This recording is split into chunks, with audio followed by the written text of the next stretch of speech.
So the Arab Cup is behind us. We've got the World Cup in our future. But before we take Qatar that far, I'm going to take a little detour and check out some youth tournaments.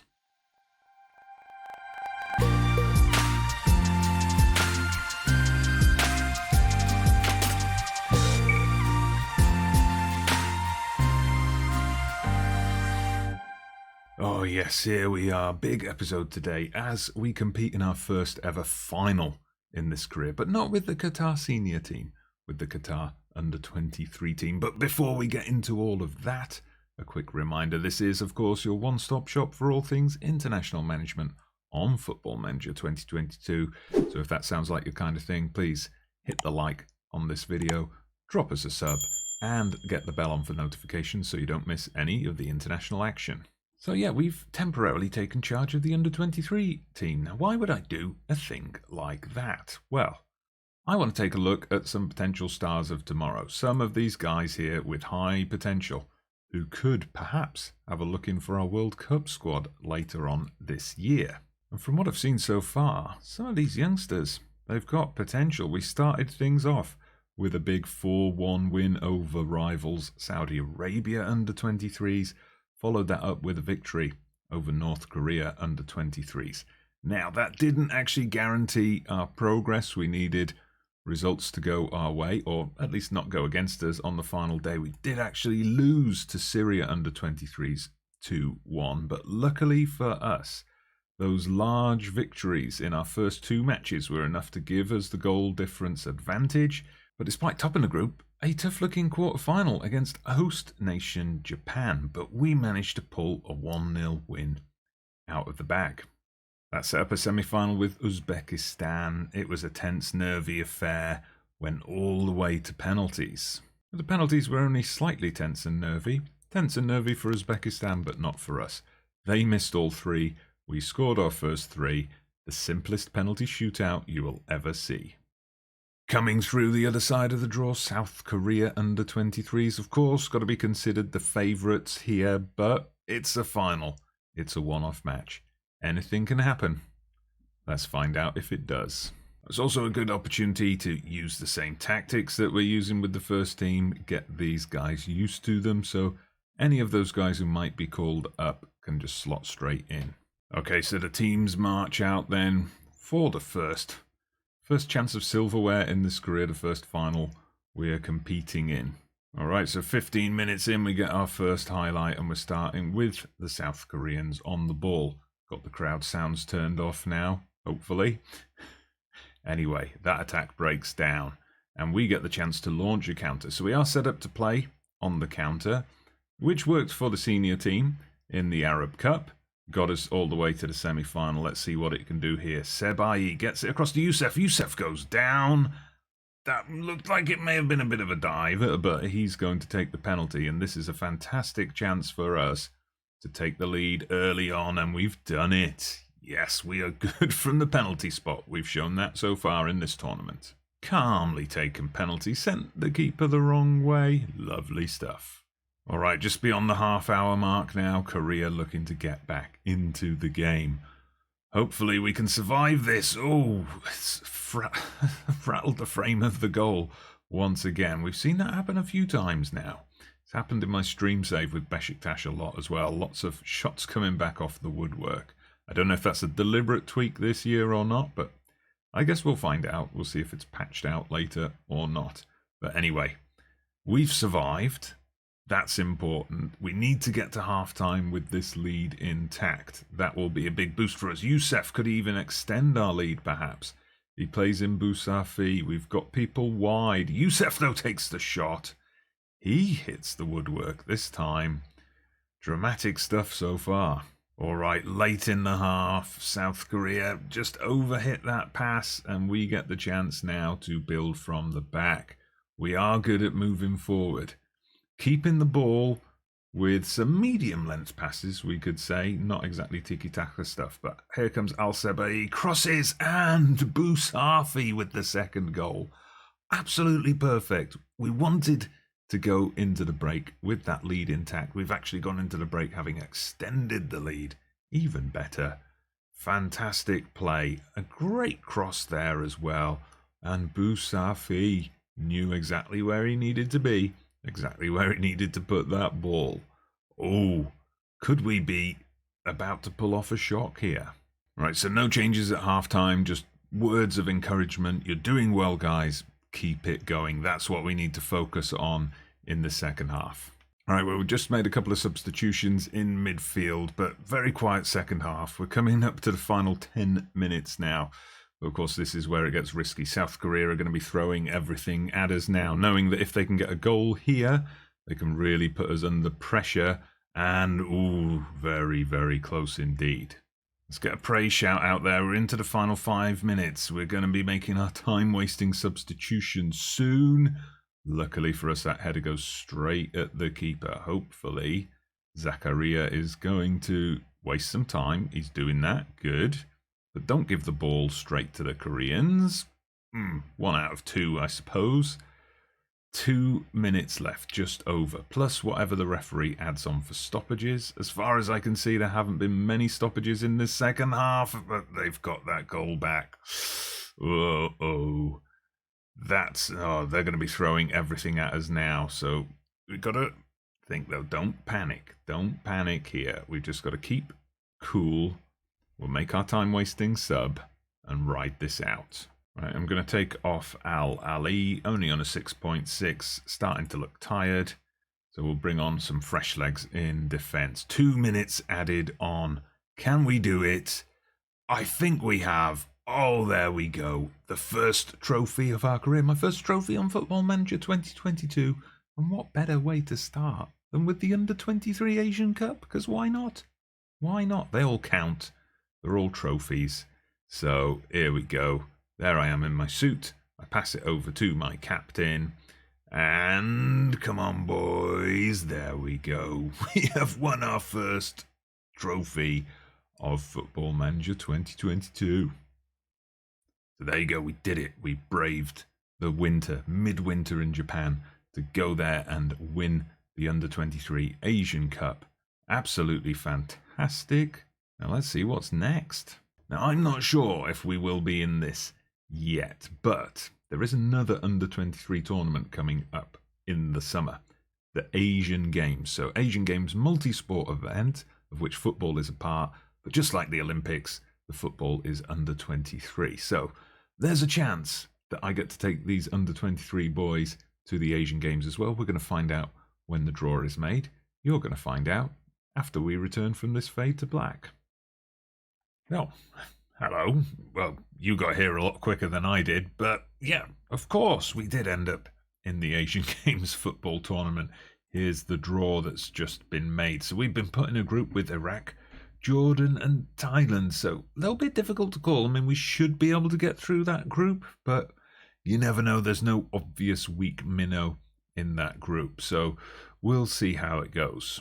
And well, here's how the group stage went. We did get through, but we did struggle slightly. We had a bit of a worry. Now, we started off against Jordan.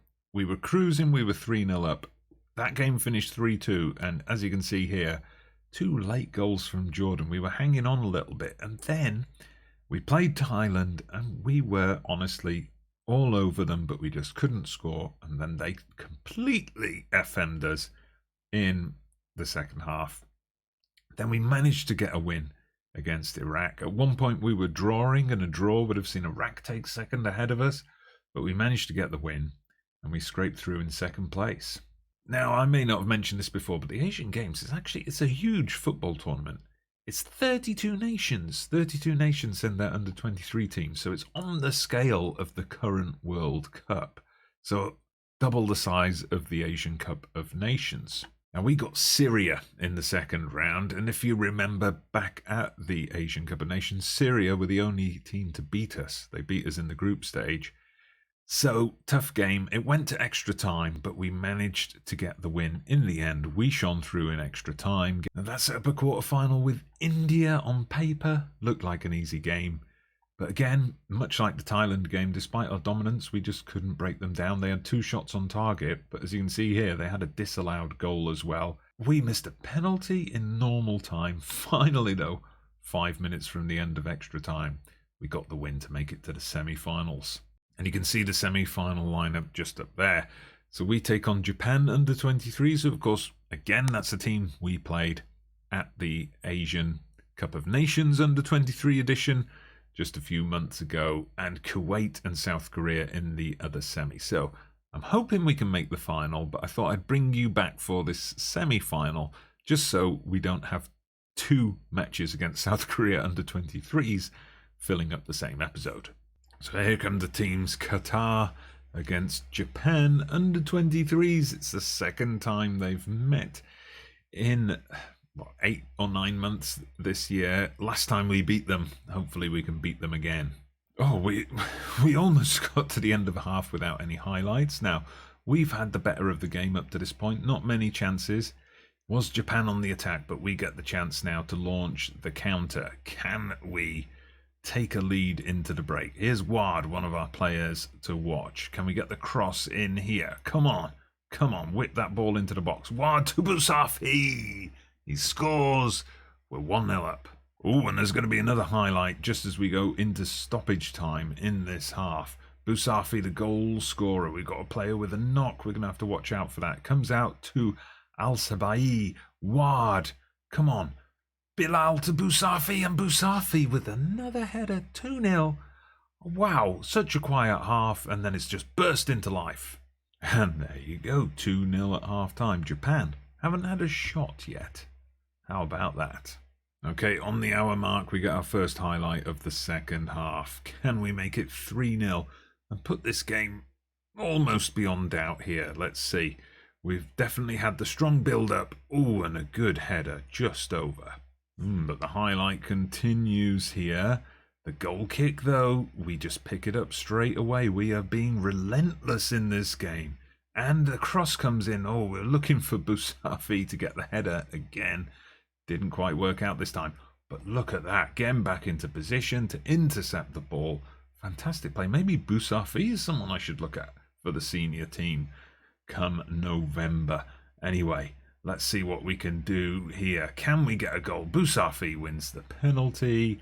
Bilal, the fullback, the left back, I believe he is. He's going to take it. The right back, sorry. He's the right back. Is he going to score? Yes, he is. I think that's it.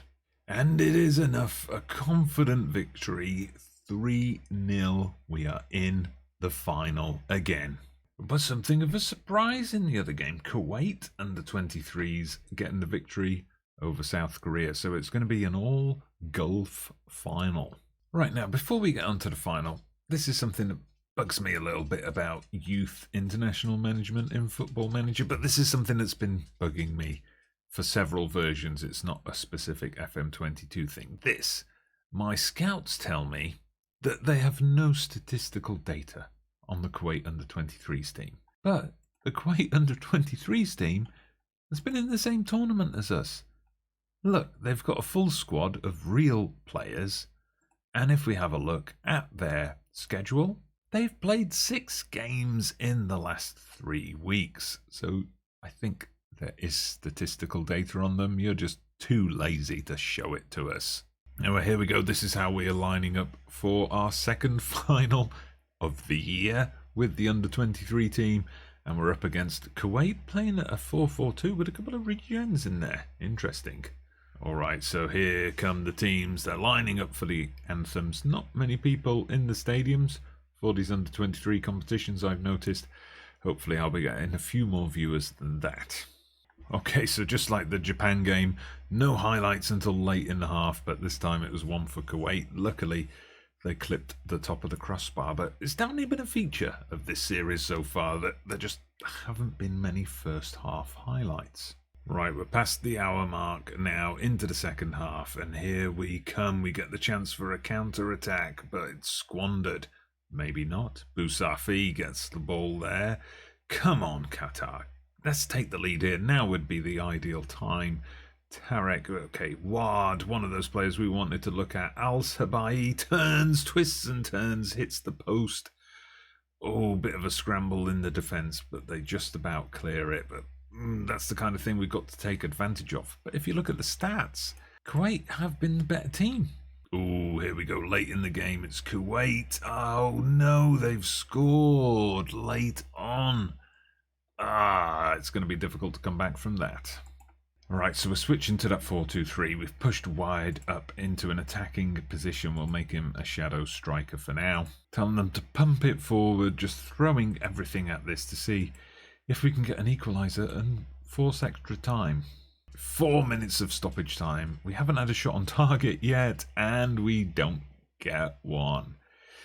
Kuwait are the Asian Games champions. We just have to settle for the one trophy in this episode, the Under-23 Asian Cup of Nations. But, we'll be happy with 1 out of 2. But I hope you stuck around, because I've taken you back in time a little bit to bring you the World Cup draw. So this is the Senior World Cup, the actual World Cup. The group stage draw is taking place right now. Let's see who we get. So we're here in the top group of seeds, obviously as the host nation. Now I would expect us to therefore be placed in Group A. Oh, right, but it looks like we're drawing from the bottom group of seeds first. So, okay, Jamaica, that's a decent opponent to have. Let's just go through the other groups. Okay, good. Senegal are into Group A. I am assuming we're going to go into Group A. I certainly hope we're not going to end up in, Senegal, Jamaica. That's a decent combination. Colombia, DR Congo might be something a bit tougher to handle. Ooh. Out of the second seed teams, I think the worst one, well, probably apart from Germany, has gone into Group A. Okay, so each group has now got 3 teams in. Let's see. Are we in Group A? Indeed we are. So Portugal. Memories of Trinidad and Tobago for the international manager of mystery. We didn't have a good time against Portugal. Maybe we can get a result against Jamaica. So then it all comes down to that Senegal game. Ooh, look at Group B. Brazil, Holland, USA, Morocco. That's tough. Group C, Italy would be favourites. It'd be difficult to choose who's going to go through in second, though. Ooh, I'm glad we avoided Group D. France, Germany, Colombia in the same group. DR Congo, good luck. Group E, Spain, Mexico, Australia, Norway. Now you see, these are all quality groups if you ask me, as we see England going there with Uruguay, Austria and Iran. These are all really quality groups. Why are they diluting this by making a 48-team World Cup with all this ridiculous 16 groups of 3? I mean, here, each group is really good quality teams. Difficult to predict the 2 teams that are going to go through. Why ruin that? So there you go. That's confirmation of our group. Portugal, going to be tough. We've just got to hope Ronaldo retires before then, I guess. Jamaica, we should aim to beat them. Senegal, if we can get a result against them, maybe we can go through. So that's going to wrap up the episode. It's been an interesting one. We've won the Asian Under-23 Cup of Nations and the Asian Games. Well, I don't know actually. I'm showing you this after that, but I'm recording it before then, so I'm just going to assume we did well. But anyway, it's been a good episode. If you have enjoyed today's episode, please make sure you subscribe to the channel, hit like on the video, get the bell on for notifications. That kind of stuff really helps the channel out. And we will see you next time for this World Cup. Wish me luck.